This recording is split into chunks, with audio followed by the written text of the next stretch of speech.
Well, at least 25 people have been killed and dozens more have been injured after a construction crane fell on a passenger train in Thailand. Let's go straight to our Asia editor, Karishma Vyas, who joins me now from Bangkok. Karishma, good to have you with us. Now, firstly, what's the latest you are hearing from the ground at the moment?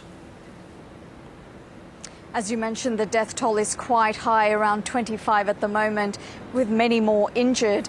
We're seeing horrific scenes coming out of the location of this accident. We're seeing footage of an absolute mangled mess involving these train carriages, as well as survivors being brought out on stretchers, some of them very young children.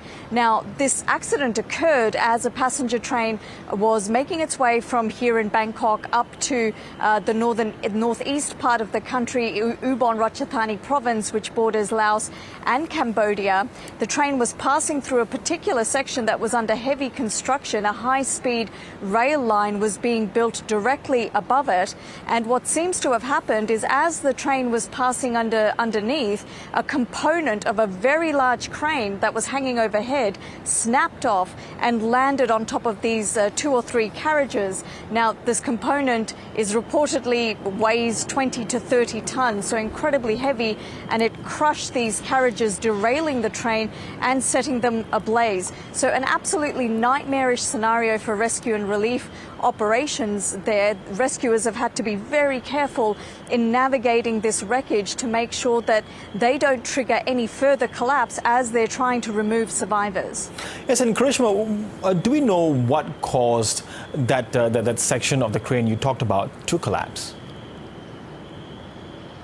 Well, not at the moment. The Transport Minister immediately announced an investigation to find out exactly what went wrong over here. What we do know is that several of these high-speed rail lines are being constructed across Thailand. It's part of a very ambitious project initiated by the Chinese government called the Belt and Road Initiative. Now, the purpose of this initiative is to connect China with many cities and many regions across Asia, and they signed this agreement with Thailand in particular in 2017. It's almost a $17 billion multi-year project initiated by the Chinese, and they were very quick to respond to this accident. The Chinese Foreign Ministry, in a press conference just hours ago, said that they take their safety record and safety standards very seriously during these construction projects, but they believe that this particular part of the construction was being spearheaded by a Thai company. Okay, Karishma Vyas in Bangkok, thanks very much for that update.